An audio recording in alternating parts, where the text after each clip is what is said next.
All right, I think I have solved the proverbial millennial puzzle. All right, this is, oh my god, this deck is so fun when it works. I'm curious to see how it'll do in higher ranks once I start laddering a little bit more. This is a Maokai mill deck, but not like you've been seeing. I've seen plenty of videos posted up with Maokai decks. This one is with P and Z, and boy is it fun. So as always, my name is Justin, also known as Shit Just Works, and today we are going to be going over the Maokai strategy that you need to be playing right now.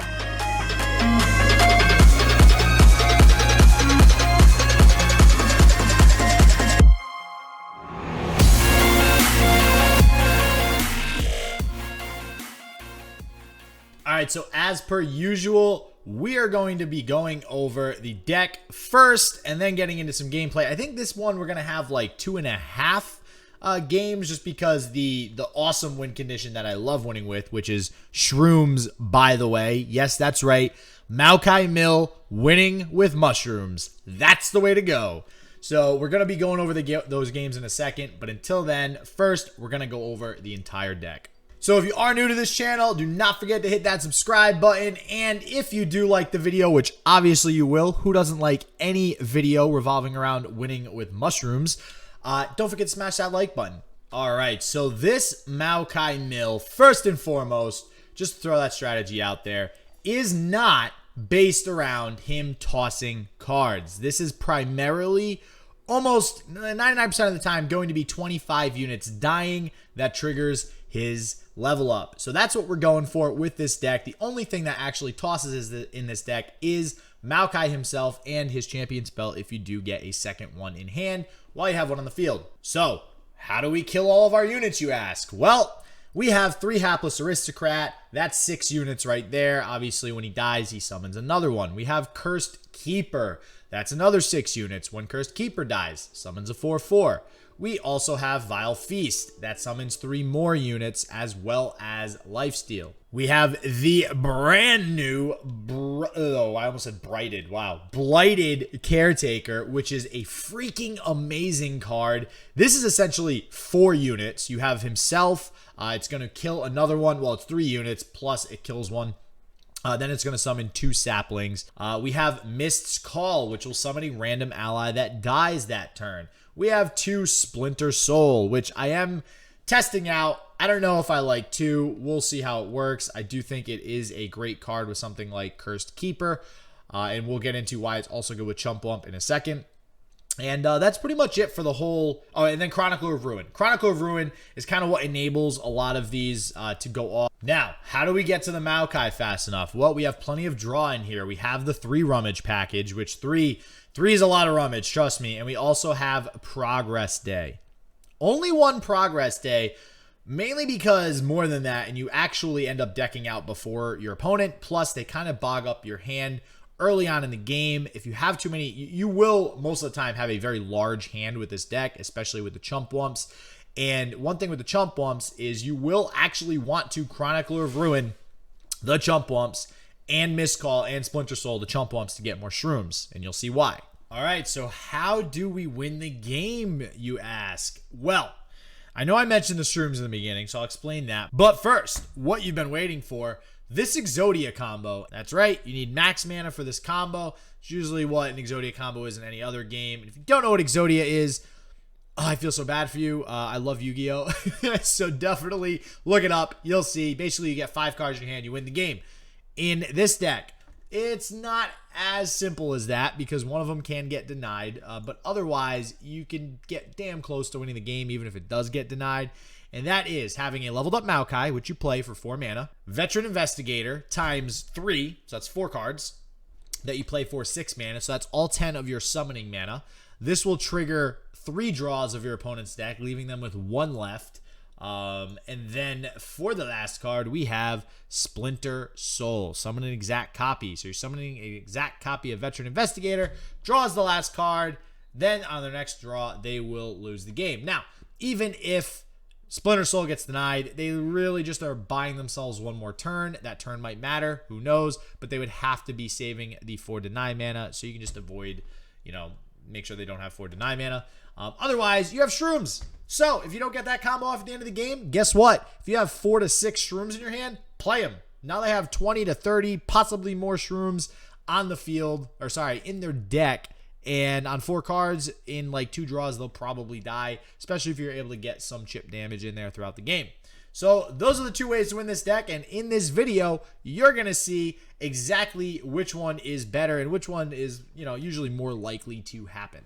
All right, so as we get into game 1 here of 2.5, like I said, I will say I did speed these up quite a bit, as you can tell, a little bit more than I usually do, simply because this is more of a control-oriented deck. So getting into the first hand here, obviously Hapless Aristocrat is something that you do want to try to mulligan for, as well as the 2-drop that for some reason I can never remember the name of, even though I've played it a million times, that summons the 4/4. Having the rummages, like 3 rummages like this early game, actually isn't that bad, so long as you do have the chump one. One thing I did realize is that if you do have this many rummages and you don't have chump wump or something, for extra fodder in your hand to use the rummages, you should still just be using the rummages. You need to dig through your deck to really get those core pieces to combo with your cards, such as the Chronicler of Ruin, and again, that 2-drop, so that you can start adding units to the board and kind of defending against whatever your opponent has. In this case, luckily, we top deck the Withering Wail. This is exactly why there are 3 copies of Withering Wail in here. We have plenty of ways of getting 4/4s, and the Chump Wump is a 4/3, and the 2-drop that draws 1 for your opponent and yourself. That's a 3-attack follower as well. So we have plenty of blockers as far as that's concerned, but when our opponent goes this wide this early, that's what we need the Withering Wail for. So it's very nice to have that to deal with these spider tokens. We actually end up getting another one as well. You can see I'm thinking about the Blighted Caretaker here, which is an amazing card for, again, just kind of keeping your opponent at bay as far as their followers and their champions are concerned. You can usually pick off anything you need to. Kills Zed very easily. Also kills a Lucian, any other 2 health champion. And something like Elise with 3 health. We are playing 3 Vile Feast, so it's pretty easy. And obviously the Withering Wail to, a lot of those 3 health champions that are getting popular. Fiora's always been popular. Elise has always been popular. But now you have Misfortune and a lot of other 3 health champions that are vulnerable to something like one of those saplings, plus a Vile Feast, plus a Withering Wail. So, as you can see, this whole first part of the game is using cards like the Withering Wail, like the Viling Feast, to just keep your opponent at bay. It's just typical control, very similar to actually the deck that we're playing against, which is Corinna Control, right? Corinna Control is sort of kind of doing the same thing. They're creating spider tokens to fill up their board to block any of my attacks that I might have, even though I'm not that aggressive of a deck. So in all reality, the Corinna deck that I'm playing against right now is actually the aggressor, and I think my opponent is realizing that, which is why they continue to play these spiderlings turn after turn after turn, whereas they could be saving them instead for, who knows, something else. But obviously he knows I'm playing Maokai, so he knows I'm probably playing a control-oriented game. So with that said, we are continuing here to try to, just fend off our opponent, draw through the deck. And you can see we have that progress day that we've been sitting on for quite some time. The one progress day, again, the reason why there's only one progress day in here is because I found that playing multiple ended up clogging up my hand. I'd draw 3, most of the time be stuck at 10 cards in my hand and not really be able to play anything. The one downside of this deck is sometimes you do get stuck with a hand where you don't really want to play anything because you want to be reactive to your opponent. So again, I can't stress the importance enough of playing Rummage when you can or if you really need to. I think that's something that when I first played this deck, I wasn't doing enough of. Same thing with this Investigator here, right? So I played the 3/2 Investigator to draw myself and my opponent a card. Generally speaking, it feels way better to actually be playing that late game after the Maokai has leveled to be able to actually, deck out your opponent faster. But in this case, I need to start digging because my opponent played Ladros. Now I'm kind of on a clock with Ladros and Corinna. And that's also why I decided to play the Maokai. So the neat thing, all right, so I've had this discussion with a few different people about Maokai, right? Maokai is like that card that you really only want to play one of in your deck. It's a win condition, right? The whole point, and I've tested a lot of other decks, including, you know, a version of this deck with Piltover and Zon, with only one Maokai to essentially just draw to your Maokai win condition, play the Maokai and win the game. Including, you know, just Maokai and 3 of those investigators. I tried building a sort of quote-unquote Exodia deck where the whole point of the deck was simply to draw into Maokai, 3 investigators, and maybe, I don't know, a Splinter Soul or something like that, right? So there is a way to get a single turn combo with only one Maokai. So that pretty much means that you can't really play a legitimate Maokai deck with only one copy of Maokai. Now, I've seen plenty of people do it. We just casted a tournament this past weekend for Duels of Runeterra, where I did see some decks only run one copy of Maokai, sometimes 2. I do think you can get away with 2 on at least a semi-okay basis, but here's the deal. Now we have Plunder. So there's this thing that Plunder does, which is draw cards from your opponent's deck. So now there's also a high probability, not necessarily high, but a decent probability that your opponent just yoinks your card from you. So that's a thing to worry about as well, and we do have to be careful about that. So actually, getting back into the game here, you can see we have the Maokai, and we have the Chumpwump. Now, he actually plays Corinna to, I don't know what he's trying to do, to be honest. Oh, yeah, okay, never mind. I only had 1 life, so he's playing the Corinna to just end the game. I had lifesteal in my hand, so I win. So he actually ends up decking himself out for me, but you can see here that I had the Chumpwump set up. I had the 2 Shrooms. I played them just for shits and giggles. And, you know, if he had, let's say, 1 card left in his deck, he would have drew all 10 Shrooms on that 1 card, right? He did have 3 before he played the Corinna, so he would have been taking 3 a turn. I had the Vengeance. I would have just had to fend off another Corinna attack. Not really sure what's in his hand. But we won, and that's what matters. All right? So game 2 here. We're getting into kind of an odd matchup, Vi and Shadow Isles. I have yet to see this combo before. Usually it's Vi with something like Ionia, something more spell-based. But this matchup, you start to see the power of this 2-drop here that, God, I still can't remember the name. I am so bad with card names, I'll tell you. And it's interesting, too, because I actually think this game was played, because I recorded this game in particular a few days ago, when the Vi bug is still a thing. I think it might still be a thing. For those of you who don't know, Vi currently has an issue. Her issue is when there is a Vi on the field and you have a Vi in your hand, the Vi in your hand, obviously, and everybody should know this unless you're new to the game, when you have 2 champions, 1 on the field, 1 in your hand, the 1 in your hand turns to the champion spell. So when that is the situation for Vi, the champion in the hand, or the champion spell, continues to get the +1/+0 attack, or I think it's +2 with Vi, I forget, every single time something is played, and goes above the 10 max that her card states. That is an issue. Because of that issue, that card actually was only allowed to be played as a 1-of in the tournament that I just mentioned this past weekend, right? So now that that's out of the way, so you guys understand what's up with Vi right now, I'm sure they'll fix that bug in the next patch coming on next Tuesday. You can see here the power of the Chronicler of Ruin that is about to come down on my opponent, and I have 2 more 1/1s on the board that could spawn 2 more 4/4s and the Blighted Caretaker in my hand. So that is another reason why I think this 2/2 is such a good card now. I mean, it was toyed around with a little while ago in a lot of different aggro, maybe ephemeral decks or Callista decks and stuff, where people would obviously play it with the Chronicler. And yeah, it's very clearly a very good early game play.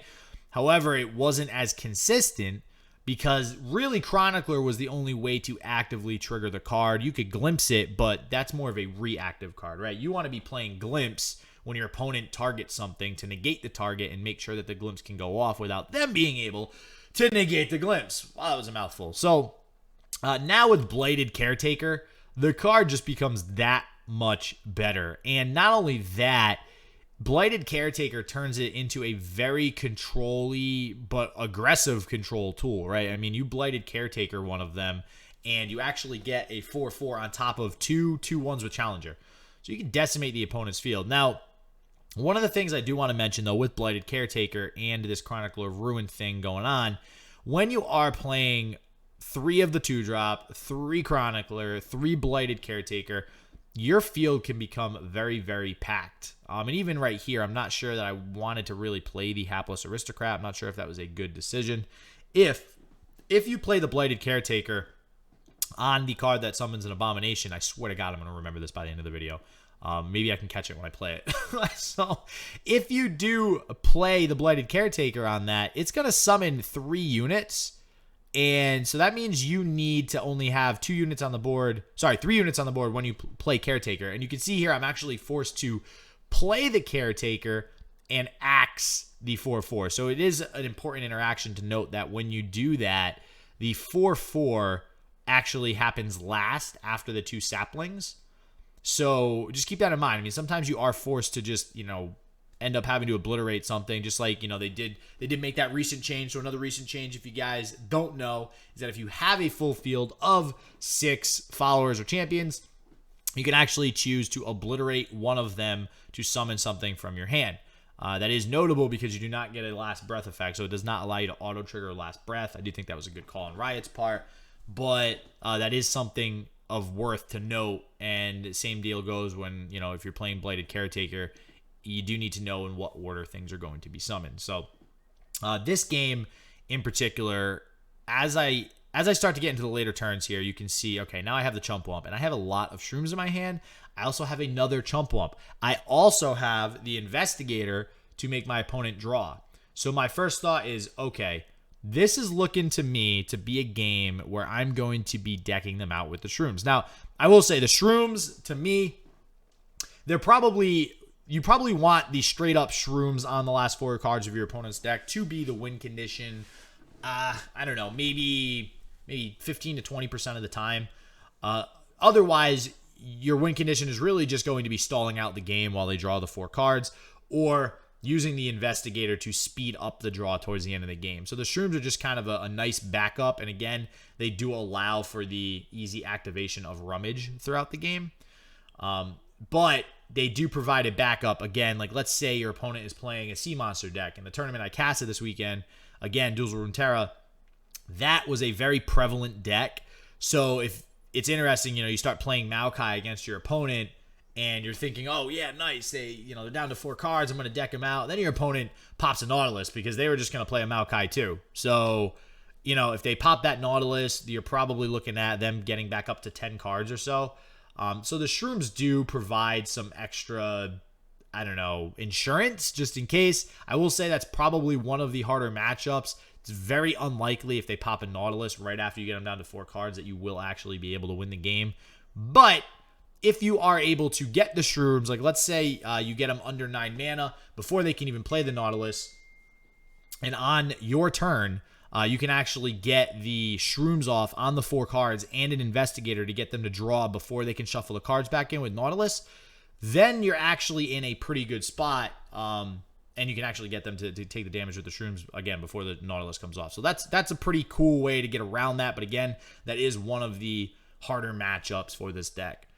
So getting back into the game here, you can see an interesting interaction, which I didn't explain during the, going over the deck here in the beginning, is Vile Feast. So Vile Feast is also a neat little activator for the 2-drop. Again, do you understand the words that are coming out of my mouth?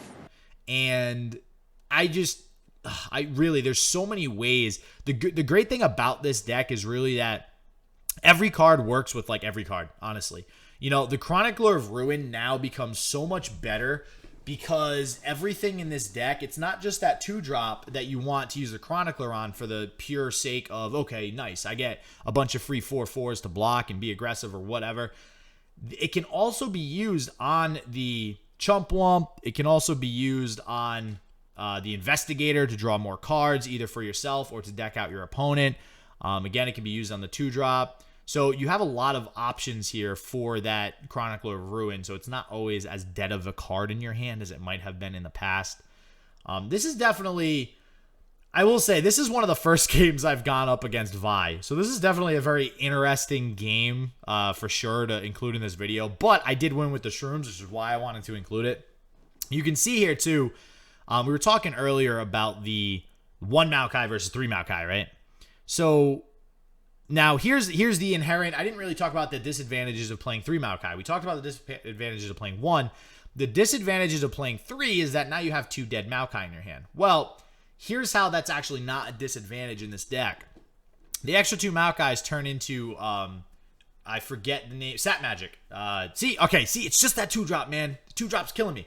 So that Sap Magic card also tosses 3 to maybe level up that Maokai if you really are in a pinch. Usually you don't want to be tossing cards with Maokai or the Sap Magic unless you really just need to rush towards, leveling up that Maokai towards the end of the game. But you can also discard the extra Maokais with Rummage. So having that in there isn't that bad. And as you can see, the Shrooms on the last few cards is what gave us the victory there. Oh my God, it felt so good. That just is such a good feeling to be able to get Shrooms on 4 cards and literally just have it work so perfectly where you force your opponent to draw. They know, like you both know that now the Shrooms aren't random. It's literally, nope, you're drawing your Shrooms. Pretty much no matter what. There's nothing you can do about it. So, always feels awesome there.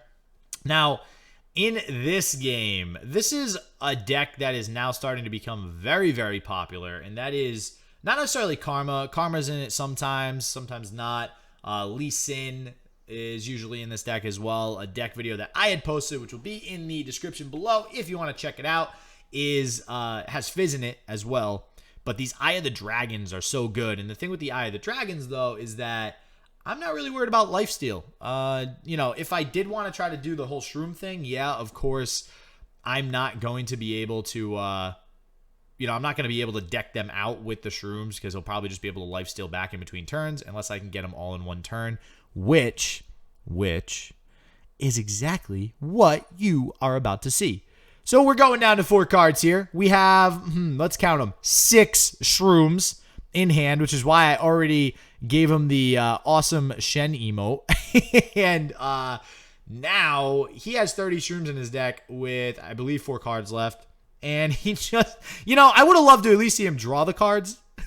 All right, that's it for this Maokai deck. I hope you guys enjoyed it. This is a completely new take on Maokai that I absolutely enjoy playing. I don't think my opponents really ever expect to be losing to this deck because all game they're like, wait a second, this isn't sea monsters. This isn't tossing anything. What's going on right now? Oh man, I mean, I'm sure, as this deck, if it does do really well on ladder, people will be a lot more privy to what's going on with the Shrooms and stuff like that. But even so, such a fun way to win the game. And one of the reasons why I loved Maokai when he was first released. So until next time, everybody stay healthy, stay positive. I hope shit just works for you, and peace out.